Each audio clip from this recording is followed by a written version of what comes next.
recap of the 2018 season. The best part of it, as you guys... Oh, remember that rapper that used to give the recap of the year and he would rap all the events? That's how you should do the season right now. Go. What's up, everybody? Welcome back to another episode of Double Coverage with the McCourty Twins with myself, J-Mac, Jason McCourty, my sidekick, my co-host, my older but little brother. Respect my authority. That's what your t-shirt says. It's kind of tough, right? Respect my authority. I mean, it depends upon what you say tough is. Mine, I'm repping for Parks and Recreation. Leave it better than you found it. That goes with good motivation. Yeah, that goes with life. You know, leave things better than the way you That's cute. found I'm a it. little more, like happy. What show is that? South Park. Yeah, terrible show. Wow. You won't get many people who watch this. I'd agree with you. Anyway, as you guys know, you can listen to this. You can watch this. All you have to do to listen is go on to iTunes. Mama, we made it. You'll find the audio version there. You can go to YouTube to find the video and be able to see our very handsome faces. All you have to do is search Double Coverage with the McCourty Twins. Sorry. And as always, keep up with us on social media, Twitter, Instagram, and Facebook at McCourty Twins. Quick shout out to our partners here at Double Coverage, Boston Medical Center and Embrace Kids Foundation. We've all partnered together to tackle the sickle cell disease. For any more information, all you have to do is hit tacklesicklecell.org to learn more. So, as we talk about sickle cell disease, why not start off? For those that don't know, our campaign started about 7 years ago. Me and Deb were looking for something, as we've discussed on the podcast before, to really get behind and get in the community. And our Aunt Winnie was suffering with sickle cell disease, and we watched her throughout her entire life, and our entire life struggle with the disease, continue to fight day to day, and just persevere, get through any type of adversity thrown her way. Such a fighter. And this past Friday, the 5th, she was called home. She passed away. So definitely a tough loss for us as a family, but at the same time, she's in a better place. She was in a lot of pain for a lot of years and fighting through it and surviving and being an inspiration to us and so many more. So definitely saddened, but happy to know that she's at peace. Yeah, and I would say that was the best way that I could explain it. For years, she would always tell me, Devin, there's going to be a day when I get to go home to heaven and there'll be no more sickle cell disease. There'll be no more pain, no more hospital stays in and out. As sad as I got with the news, just thinking of those times kind of brought me back to a happy place, knowing, and, you've told many people, this week, probably the strongest person we knew, as far as the fight, physically, but, really spiritually. Her faith was so strong. And, throughout the years as an adult, would kind of lean on her for, inspiration, for the word. And, I think, one of the things I'm proudest the most is the sickle cell campaign that we started, and to know her legacy will never be forgotten for her fight, because we're going to continue to do the work, continue to push awareness and help, young people out with the disease and tell them her story. Definitely. I remember when we first started, I had a conversation with her, and she said probably around 10 years old, she went to the doctor, and the doctor told her she probably wouldn't live to see 35. And 69 years later, she was able to travel to London, multiple trips to Bermuda, going on cruises, Spain. Just different things, and being able to defy the odds and do things that a lot of people told her she wouldn't be able to do. So extremely proud to call her aunt, and definitely gonna miss her, but gonna continue to tell her story, and hopefully it inspires others the same way it has inspired us over the years. So rest in peace to our Aunt Winnie. So definitely gonna miss her. But as you said, since the last time we went on, it's 2019. New year. A new year. With the new year. Well, how was your Christmas? Was it good? Yeah, it was great. It was a good time. What did you do? We hung at your house. Yeah. We discussed Christmas, didn't we? We did? Yeah, we discussed Christmas, bro. I asked y'all that earlier. Yes, I said yes. So was that the last episode? I said yes. The wife said, Melissa said we didn't. I didn't tell you to listen to your wife over me. You did that. A lesson learned in the show. You did that. It's a new year, bro. When you ask a question, do you listen to your wife or do you listen to your brother? Well, your twin brother. I don't know if you listen to your if we had a hotline right now, you say wife. People could be calling in. You would say wife, but you would listen to your twin. It depends upon where y'all at right now. Like, say you were mad at her and she told you something wrong, you'd call in like, you better listen to your twin brother because my wife steered me wrong. I would always say wife, but I know what I do when I needed to do it. So how's your new year? It's been great. I got so many resolutions that I want to do for the new year, and I failed at all of them so far. I mean, we're 8 only days in. Well, I don't really believe in New Year resolutions. So, what are some popular new? Go to the gym. Pump that iron. I know Look like Sylvester Stallone. The gym and Arnold Schwarzenegger. The gyms are probably still packed. The gyms made a killing on January 1st. Sign up, membership $10, baby. And if you didn't cancel it, that thing's going to $50 a month. New diet. You know what I did for the new year? I'm making sure I cancel my gym memberships from the off season that are frozen. I'm gonna cancel. I'm not going. That's awesome. Mommy was down here and my stepdad was down here, and we woke up New Year's Day and we was just talking about the new year. My mom was like, she was like, yeah, he said he's gonna get on a diet for 2019, so I'm excited for him for that. And he said, well, not really a diet, like a little diet. So like that brought up in my mind, like, I need someone to tweet me, Instagram me, and define what a little diet is. Like, not a whole diet, but a little diet. Like, I need to know. I diet this, but I don't diet like, that. does that mean like I diet for breakfast, but I eat a lot of lunch and I go? Or it means I diet breakfast, lunch, and dinner, but I eat my desserts full course. Maybe that's it. I don't know. I need it. Are you dieting away from chocolate chip cookies someday? Nah, so maybe that's what he meant. Yeah, diets really aren't for me. But running's for you, so we'll see what happens when running stops being for you. That's a very good point. At 31, running is definitely downward trending right now. Yeah, that's what I'm saying. So when the diet's not for you and you're completely washed up, right now you're just washed, but pretty soon you'll be like super washed, and then eventually you'll be washed up. A topic for another show. You being washed? Yep. I guess so, because what the Pro Football Focus said you graded in at 85. I mean, number 5 or something. So I'm not a big Pro Football Focus guy. You're not a stat guy. You're more into wins. Brady said it. J-Mac said it. Well, J-Mac didn't say it. Brady said it, and J-Mac kind of said he's not a stat guy. So yeah, we'll say the same. But Gilly Lockdown was number 1 and All Pro. You're not a stat guy. So like, but I mean, that just further confirms. Oh yeah, shout out Steph, All Pro, and CP, and Pro Bowl, and CP second team All Pro, and Tom Brady Pro Bowl. Tom Brady. But I mean, TB12. Duh. Is he having the most ever? Gotta be close. I'm not a stat guy. I'm not a stat guy. But CP and Steph both repping Rock Hill, South Carolina. They should be from New York. Yeah. Anyway, recap of the game. You remember the game? Well, we're not really recapping the game because it was weeks ago. We're gonna recap the season today.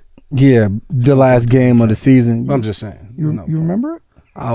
My wife wouldn't allow you to joke like that, so I advise you. I'm not joking. I'm asking you if you remember the game. You left the game with a head injury. I'm just making sure you remember the game. I left the game with a concussion. It's not a head injury, bro. Well, we won. If you didn't know, we won. So that's why we didn't play last week. So that's why I know. You're back. You're able to put context clues together and come up with things. That is awesome.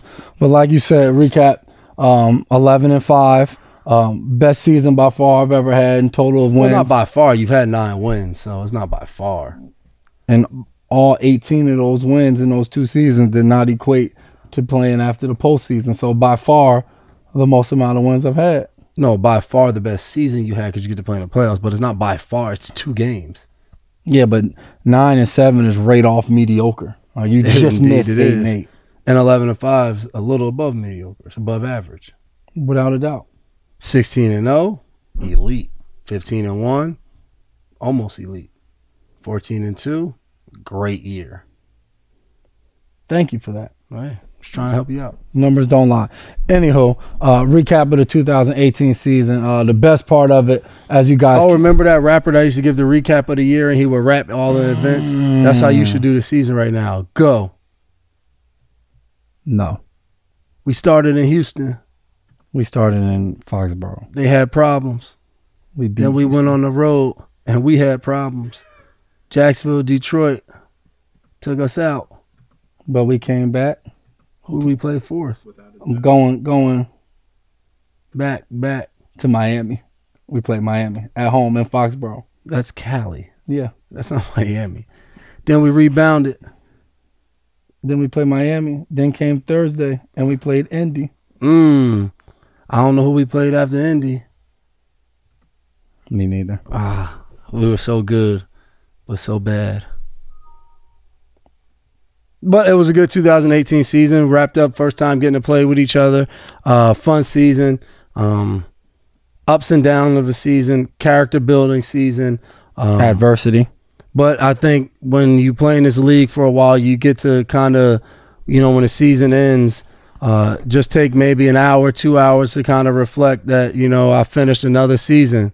And that is a great thing to know. It was the Chiefs too. We blew that. It was the Chiefs. But J-Mac finishing his 10th season, my 9th season. Double digits, baby. And then to play in double digits. To play in every game is awesome. Like, that's not always a guarantee to make all 16 games. You're right. I did. Last year I played in 14. The year before that I played in 14 games. So dang. So the Patriot way saved you. I mean, I played in 16 prior to that. Yeah, but you were getting older. Usually it's supposed to keep going down. So kudos to you. Air that. Yeah, thanks. So yeah, definitely, like you said, it was a fun season for me for sure. The regular season, transitioning again, getting to another team, having to learn new teammates, figuring out what your role is going to be, accepting your role, trying to excel at your role, and do what you can to help the team. Whenever you, like you said, whenever you get on a new team, it's just fun to see how everything pieces together. I think for all you guys that were here for years prior, you understand the process. You know what to expect of the guy to the left and right of you. For me, everything was new. You go into the game, and as we're going all through our training camp, you really like how things are progressing. And so for so many years, you go through training camp. I remember one year we opened up with Kansas City, played really well in Tennessee, won the game, was like, we're on our way. It was Wizenhunt's first year there, and then we lost, I think, 10 straight games after that, ended up finishing 2-14, and you just never know how the season's going to come out. You never know what your team's going to look like, and for us, it was like a lot of ups and downs. We came out, we won that first game, and I was like, okay. Like, obviously, remember, we talked about that was the first win in a long time, and it was just like, this is what it's going to be, and then you go lose 2 straight games on a roll, and it's just like, slow down, like, this ain't what I signed up for. And then you bounce back and get on a streak and then go through another valley and come back. So the reason I love the game of football is because I feel like it can parallel with life so much. You go through ups and downs, the amount of teamwork that goes into it. You look at your football family with your regular family, there's going to be ups and downs. How do you communicate with one another? How do you feed off one another? So to be able to go through all of that, and then at the same time is you just continue to try to get better. Whether you win or lose a football game, you just progress and you try to get better throughout the length of the season to prepare you for what's coming up next for us now in the playoffs. And what's coming up next? So far what did you learn about playoff football? I would say the most important thing I've learned so far from being here and listening from Bill to everybody else is it doesn't matter if you're experienced, if you're young, if you're old, if you're the best this or the best that in the regular season, when the playoffs come, all of that goes out the window. On that given Saturday or Sunday, whoever performs the best goes on. And unless you have home field advantage, right? Doesn't that matter? Who cares?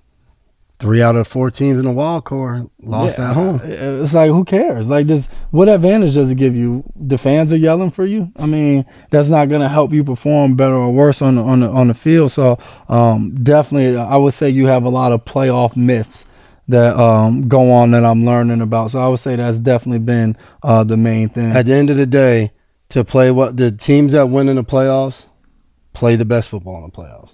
Momentum doesn't matter. It sounds so simple. I don't care if you're ranked first in defense, last in defense. I remember one year in the playoffs, Vince kind of stood up to the defense and he read off the Colts. I want to say, when did the Colts win the Super Bowl? In 08 or 09? Nah, not 09. The Saints won that one in Miami. Yes, in 06.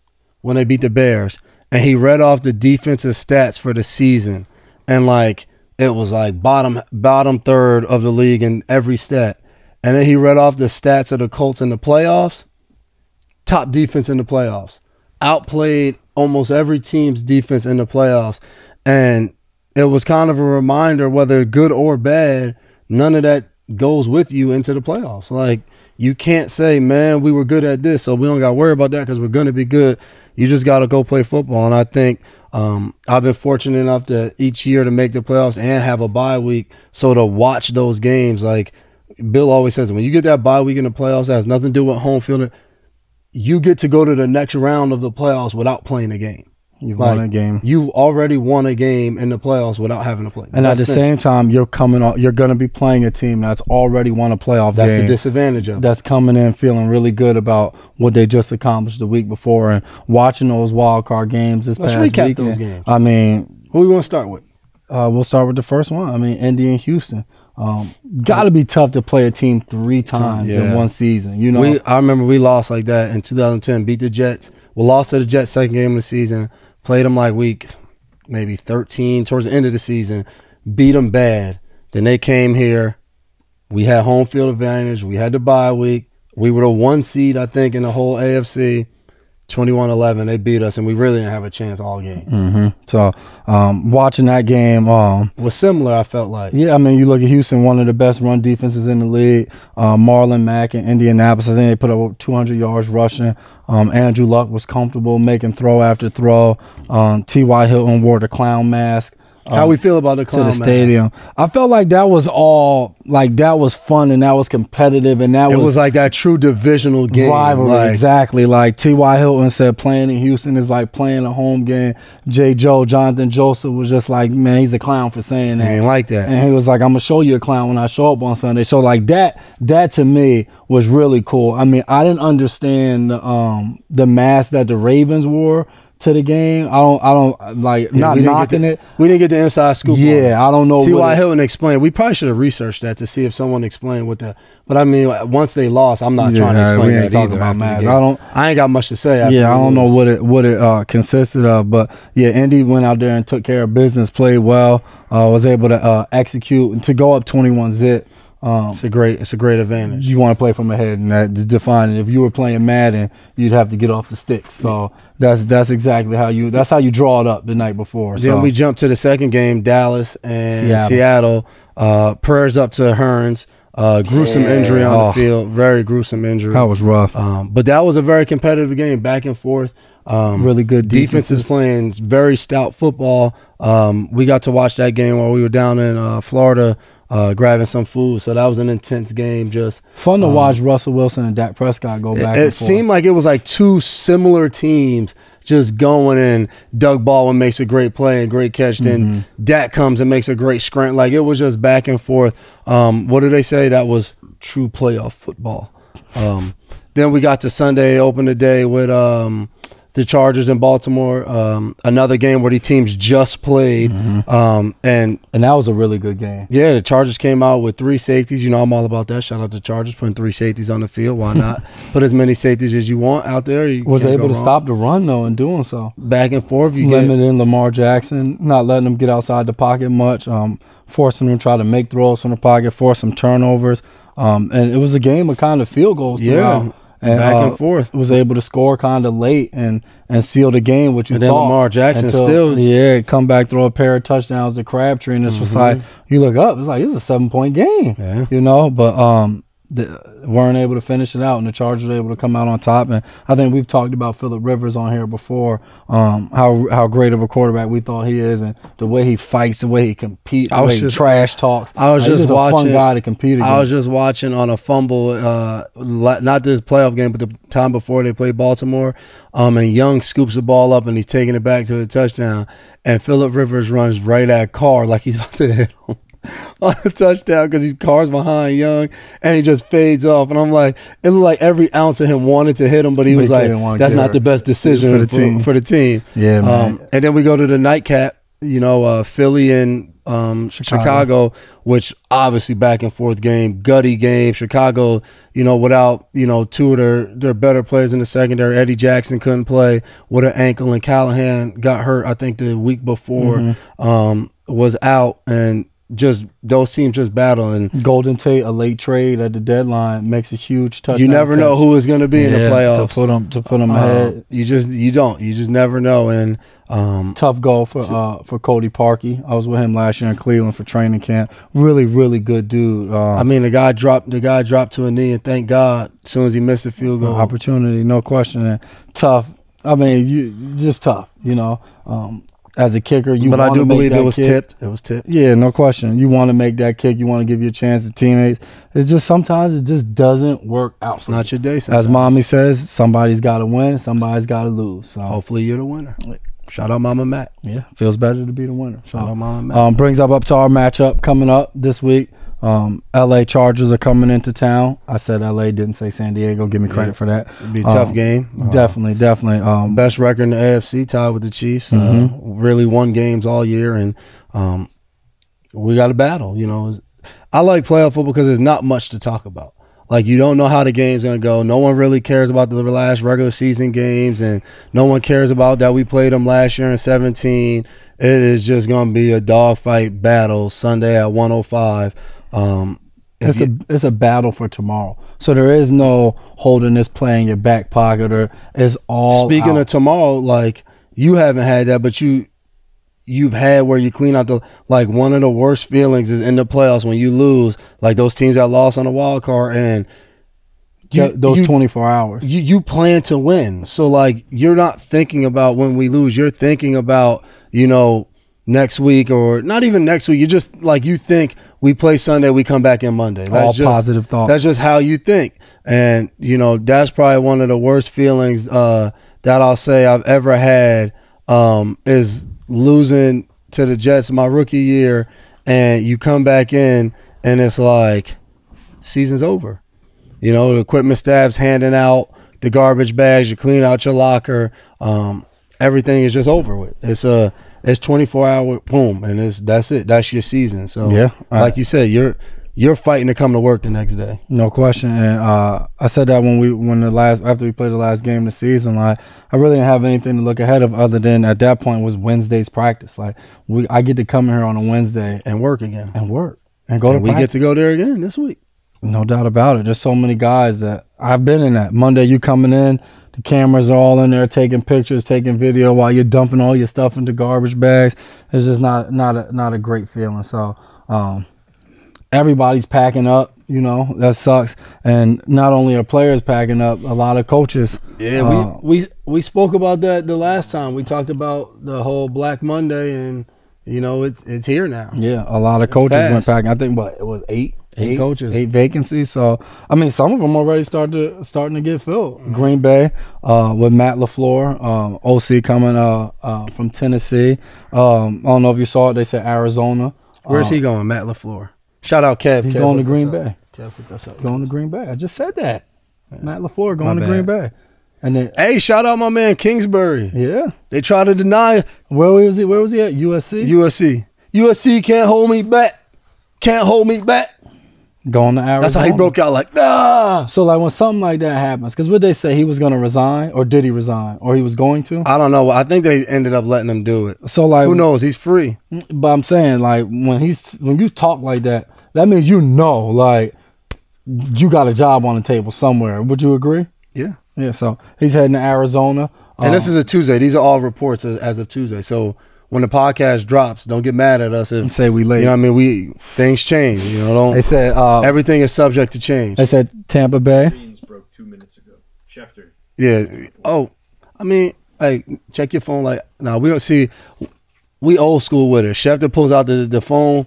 We pull out the envelope with the joints on it right there. You don't know what's on this envelope. Tampa Bay has offered Bruce Arians, which they said Bruce Arians is really really interested in that job because of his relationship already with Jameis Winston, going back from his days in being in Alabama, doing camps and things of that nature, really being around Jameis Winston. So does that mean no more Fitzmagic? Fitzmagic coming to a team near you soon. Hey, gotta be. Fitzmagic. We need some music to drop right Freddie now. Kitchens, was he there with you last year? Nah, new coach. Oh. They say he's the top candidate. Top candidate in Cleveland. Yeah, I'm surprised. The resurgence. I thought they was going a whole new route. Greg Williams. But the way Greg Williams did it big at the end of the season. Yeah, and the way he had there was 2 plays really from beating Baltimore. And they would have, I think they would have tied to have all of them would have had the same record. Them, Baltimore, and I think they would have lost in a tie, but they would have essentially had one of the top records. They would have been tied for the top record in the AFC North. So respect. Yeah, Freddie Kitchens, he had Baker Mayfield playing really well. So Baker Mayfield, he's a dog. So vacancies being filled. What we think about that though? College coaches to the league? I know I don't have a problem with it. I think it's pretty cool. Just in general, we was in a group text the other day, and one of the guys was just like, man, we need to see some new coaches. I feel like the same coaches get recycled over and over again. So it'll be interesting to see how he does. But I remember at one point, I had one of the coaches I really liked in Tennessee. He came from Kentucky. But when he first got there, all he did was yell. And I felt like when you come from college to the pros, like you used to be in college and it's rah, rah, rah. And I feel like in the pros, a lot of it, depending upon your coach, obviously, there's a lot of teaching and talking. Obviously, everybody's a grown man. All adults, so, yeah. So I think that was one of the biggest differences. And I think for a college coach, for them, it's kind of relaxation. It's like I don't got to be on the road all off season recruiting. So should be interesting. Well, once again, some people were happy in South Carolina. Down south, I'll say a lot of people were happy. Clemson, Alabama. Shout out Dabo Sweeney. I know he was in the locker room dancing. Rematch for the national championship. Some people are tired of seeing these two teams in the Final Four, period. I know he was making some current dance moves look really bad. We haven't even got to won the game yet, buddy. Everybody knows. Relax. Nah, some people, this is all the sports they get. Double coverage. You don't even know the score of the game. They lost by 28 points, the most ever by Nick Saban. Before that, like I said, you don't know the score of the game. 44-16. Boom shakalaka, boom shakalaka. I stopped watching. Me too. But before that, do you know what was the biggest deficit under Nick Saban? A win? What was the biggest deficit he had ever had at Alabama? 21 points. Wow. 14. Nick Saban's a GOAT, bro. What's wrong with you with 21 points? You lose about 3 touchdowns. Don't matter now because it didn't matter going into the national championship. But the one thing, you watch that game, you like, man, there's a lot of pros out here on this field, boy. Better hurry up and get out. Try and get in where you fit in. But a very competitive game in the sense of it was 44-16, but I think Alabama had got to the red area like 5 times and just couldn't get the ball in the end zone. They were going for it on 4th down and stuff. So it was a very back and forth game. But Clemson, I mean, they have numerous All-Americans in the front 4. They had a couple of corners play great. Like it was a great game. Watching the quarterback play, kid's a freshman, they said. Man. Sheesh. Seen so many different memes with him. Seen him in Florida in a Gator jersey. Just a lot, but shout out Clemson. Like you said, Dabo Sweeney. Can I go back to college and play for Dabo Sweeney? Is that possible? Like you ever see the movie Joanna Man where he dressed up like a woman? I don't think you dressing up like a woman is gonna. No, I'm just saying, can I doctor my birth certificate up, go back to college? I mean, Dabo Sweeney said it last night. None of this would be possible without the Lord. He makes no I watched buts about it. I watched him after the game. I'm like, man, I hope he's still coaching when my son is ready to get to college. I'm sending him to Clemson. What if he doesn't like football? Then he won't go to Clemson. Well, you could pay for it. He'd be a student manager. Then he won't go to Clemson. He still could be around Dabo. Possibly. I mean, he's going to be elite. His name Dabo Sweeney. Dabo? I think it was fun, though, to watch. Like, I feel like you watch Alabama and it just feels like they just dominate whoever they play, other than obviously a few of the teams in the SEC. And then you watch Clemson and it's just like they have no fear of Alabama. Yeah. And I just feel like, but the only thing is every national. What was it? I think it's like Bama in the last couple of years are 1-2 versus Clemson, and like I think it was like 40-1 versus all other teams. Versus every other team. Maybe it was a 2-3 years, something like that. Crazy. Ridiculous. We got crazy situation heading back to the NFL. I don't even know what to call it. The AB situation with Pittsburgh, with the Steelers. That's a lot for an organization. You deal with Le'Veon Bell in the beginning of the season, then you have to deal with, another problem with one of your best players. Well, has he commented on it at all? No, you're right. This is a lot of hype now. So it's like he said sources a lot of hype because obviously, but they're only sources. No, but Mike Tomlin commented on the whole situation as well. So, but he didn't get into details, right? I mean, he talked about not being able to get in contact with agent hitting and all. But I mean, we only got that side of the story. We still haven't heard from AB, so it's hard to. He was on The Masked Singer though, kind of killed it. Yeah, I didn't watch that episode. He did Bobby Brown, My Prerogative. I didn't watch the episode. But you think in situations like that as a team, is like, do you say like we have to find a landing spot for him? Well, it don't matter now. Can you trade Antonio Brown? I don't know. It don't matter now. The season's over though, so they got time. Yeah, but I mean, can you trade a player of that caliber? You know, one crazy thing I did, I saw a lot of respect for Peter King. I've done stuff with, but he said he couldn't be all pro because of the situation. He said he didn't have him in the top 20 of receivers. Oof. Top 20? Nah, I can't. I mean, I guess you can. But he had 12 touchdowns this year. I guess you over 1,000 yards. I guess you can just say that to say that. Like, I'm just gonna say it. Like, because he basically said I could find those stats on the street corner right now.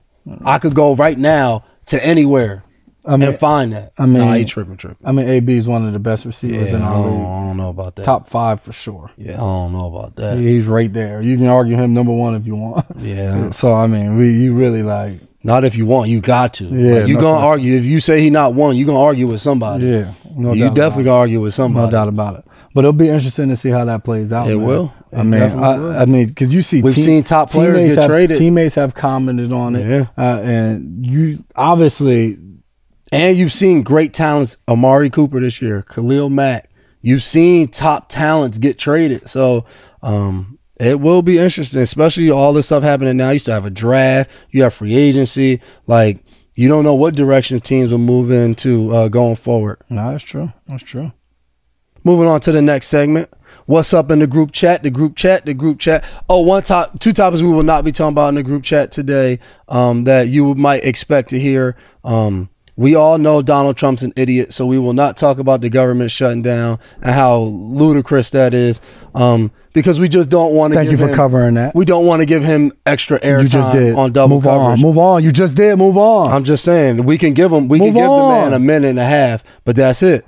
And number 2 is we will not be giving R. Kelly more than 30 seconds on this right here. Make sure I don't hit over 30 seconds. The dude is out of his mind. I'm not trying to hear anything about the music or any of that. Dead wrong. All the way wrong, but we will say shout out to Survivors. And I have not watched it, but my wife has told me a lot about it. I heard it was put together beautifully. Shout out John Legend speaking out.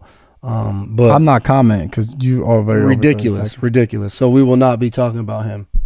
So you think now we're going to you think you mind talking about the stuff that we want to talk about? Yeah, but I'm just saying sometimes you gotta let people know. Or do you want to just change group chat segment to just, hey, this is what we're not going to talk about today? Well, those are in the group chat, but you gotta let people know. Like, I am aware of this stuff, but not today. Not today. So you letting people know that you woke. That was in a movie. What movie is that? Dang. Not up in here. I hope I say this name right.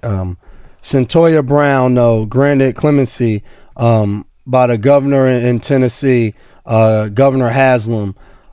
Those of you who do not know, I, myself, and Jay, both guys that believe in more than just playing football, using your platform. And she was, when she was 16 years old, she was first arrested for supposedly shooting someone in the head, close range, killing someone, and it was supposedly a robbery at 16 years old. So she was tried as an adult, but she said she was actually involved in sex trafficking. She was sentenced to life, right? Because of this, and her story really wasn't heard. And the crazy thing is, federal law is, as a minor, you cannot be sentenced to life without parole. So she was sentenced to life and eligible for parole in 51 years. It was either 51 years or at 51 she was eligible for parole. Sheesh. So shout out Kim Kardashian, people like Rihanna, who have really put this, shine a light on this situation. She was served at least 51 years before parole. Yes. So the governor, who is actually, his term's about to end very soon, granted her clemency, which means he gave her leniency, where she will be able to be released in August. Yeah. So just an amazing story. So what it was what she was living with a man who was basically like sold her to an older gentleman, and she ended up murdering the older gentleman to escape. And dang, to think you could be given life because of that, for fighting for, like, we say freedom, but like for your real freedom, for real. And I mean, people just have done an awesome job of they said they were getting phone calls and emails every single day to the state house about her case. And eventually the governor, 30? Yes, I think that's what it is. So it's crazy to think, like, this wasn't that many years ago. Yeah. That this was going on. And it's just like, sometimes we all live in our own little bubble, whether it's football, whether it's whatever we're doing in our own lives, our own families. To think like this young lady was going through that at the age of 16. Like, there's probably young women out there right now who are going through something. There's different organizations that deal with this, where somebody has control over them, and it's just like prayers to them, and hopefully like we can do more, other people can do more to try to exploit these situations and get this corrected, because this is crazy. But like you just said, shout out to everybody that put in an effort. And it actually puts a really spotlight on the criminal reform stuff going on in our country, and how people are really getting involved and trying to make a change for that. And speaking of that, I'll be brief on this because it should come out eventually. But the team got to host UTEC organization right here in Massachusetts, where we got to donate to their organization as a players fund.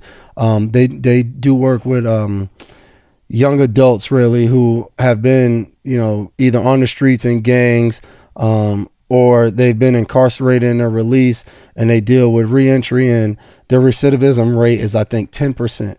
Kids come out, young men and women, and they're not going back to jail. So just an amazing organization. I loved every minute of it. They got to come in and kind of present to the team what they do. Team got to hear it, and then we got to surprise them with a check, $75,000, to help them in what their organization does, because it's what we believe in. Definitely. It was cool to hear young people that have been through their program and what it's done for their lives and how it's helped them to get back on track. So like you said, that's kind of what it's all about, man. Is not letting things hold you back, knock you off course. You're able to get up and kind of keep it going. And speaking of like not letting things knock you off course and get up and keep it going, for anybody that's on social media, if you saw, I don't know if it was a high school game, college game, but basketball game, kids on a fast break, he's going in for a layup and somebody is hauling to catch up to him and jumps up to block the shot and was skying. I mean, athletic, skying through the sky. But he forgot to look out for the backboard. But he blocked the shot. So when you talk about things knocking you down, could you imagine running and jumping and running smack into the backboard? So like we had this debate in the locker room. So wait, you think I can run and jump that high? No way. Oh. Maybe at 21, not 31. But anywho, you got to credit, like there's a positive and a negative to this kid who did this. Like obviously the positive is his athleticism is off the charts. To be able to run, jump that high. But on NBA 2K, his awareness is in the basement. Like he's trying to make a play, bro. The backboard is not moving. He's trying to make a play. Do you know you've never got hurt like because the ground don't move? You go to make a tackle, it hurts. Not that I wasn't aware that it was there though. Like he hit that backboard hard. Like we got. Is he okay? Like everyone's seen the video on Instagram and stuff, but no, like, can we check up on him? I hope so. Yeah. Tweet us. Let us know if he's okay. But he didn't even brace for the backboard or like. He went and got that shot. I hope that was like the game-winning layup. Yo, who won the weekend? Obviously, you want to be a part of a good program. You come over to Death Valley. That's what Clemson said when they won the national championship last night. Clemson, they gave the Death Row Records shout out to come over to Death Valley. Clemson won the weekend by far, And although it was a Monday night. And every team that won the playoffs won the playoff game this weekend. Yeah, if you're still alive in the NFL, but you can't compare them to. I know, but I'm just saying, if you're still alive in the NFL right now, you won the weekend. You won the weekend by far, but Clemson dominated the weekend. Who lost the weekend? We'll keep. If you didn't get to play in the playoffs, you lost the weekend. If you lost in the playoffs, you lost the weekend. Obviously, I had 9 seasons. But of the losing ultimate loss of the weekend is Drake. As talented as Drake is, he is now truly seen as a true bad luck charm. True bad luck charm. Like I heard, where was I? Oh, on the plane. Dude said to me, he gave me 3 things not to do. And the third thing was not to end up with a Kardashian. Because people say they're bad luck. I mean, I'm going, you're better off with a Kardashian than you are with Drake sporting your team's apparel. Alabama fans blame Drake for team loss. But you know what's funny? What did Drake posted some video with that Alabama hoodie on? And as soon as he posted it, I saw people like, wow, Alabama's screwed. They're going to lose now. They're done. And then they don't just go lose. They lose by 28 points, the most ever under Nick Saban. We need to find out, though, because they can't get, did Drake go buy that hoodie or was that hoodie sent to him? That's what, damn, but maybe it's just a true, you just hope he doesn't become a fan. Nah, Drake got home right now with his Clemson t-shirt on. He had a plan. He knew. Yeah. He knew. It worked. Drake, my man. Stay out of Please, Fox, bro. Don't put on no Pat's hoodie, man. Don't even go buy a Pat's hoodie and wear it. You said, what was that? Not up in here? Not up in here. Hangover. The cops. Not up in here. They tried to steal their cop car and make them look bad. Not up in here. And then they tasered them. That was elite. Yeah, I would love to show that footage, but we can't. Anyway, up to our More Than an Athlete segment. We got 2 winners today. We have 2? More Than an Athlete, yeah. Nice. Brought to you by Nationwide is on your side. It was better when I did it, but so you go ahead. Nation. We have More Than an Athlete to you. I mean, More Than an Athlete today presented to you by Nationwide is on your side. Thank you. That was decent. That was decent. Anywho, Benjamin Hit Watson. us up, Nationwide. We willing to sing on Benjamin TV. Watson was named the Week 17 NFL Community MVP for donating and raising more than $100,000 for charitable organizations through his Freedom Friday campaign during the entire 2018 NFL season. $100,000 Freedom Friday. Shout out to Benjamin Watson. He's elite, though. Who is playing in his last NFL season, who is welcoming twins into the world with his wife. And already has 5 kids, I believe. Good Lord, bless their hearts, but it cannot be me. And second, but surely not last, we're going to go with DeAndre Hopkins. Decided, to donate his playoff check to the family of Jasmine Barnes, a 7-year-old girl in Houston who senselessly murdered. I don't know if we still have a reason. A man decided to drive up to a car and start to fire shots in the car, killing young Jasmine, 7 years old. And DeAndre Hopkins decided he would give all his money to the family to pay for all funeral costs and anything else. I mean, I think that's just awesome. It happened right in Houston, the city he plays in. Came out right away before the game and said that was his plans to donate his playoff checks. And they lost, so it was 1 check. But I'm sure he's going to connect with that family and help in any way possible. So I'm sure his act of kindness will motivate more than just himself to be able to give back and help that family through a very, very, very difficult time. So prayers sent out to them and their families. But another episode wrap up of. We're getting towards the end. It's kind of getting sad. I know, but I mean, it's playoff time. Like, I feel like I need to go like LeBron, though. Like, how he goes like. What does he call that? Dark 23 or 23 dark 0 or 23-0 darks? I have no idea, but it's we dark. Just gotta go dark. We just gotta go dark. Can you see me? I feel like we got. So you may not hear from us for a while, but anywho, as you know, you can find the audio version of this podcast on iTunes. Mama, we made it. Or you can go see the video, and you can even watch Devin attempt to sing. Hey, did that sound like T-Pain, like the auto-tune? Mama, we made it. All you have to do is go on YouTube for both of them. Just search Double Coverage with the McCourty twins. And as always, thank you to our partners at Boston Medical Center and the Embrace Kids Foundation. That is a wrap. Let me try one more time. Nationwide is on your side. Happy New Year, everybody. Block that out. I'm going to be on Hamilton next week. Yeah, good luck.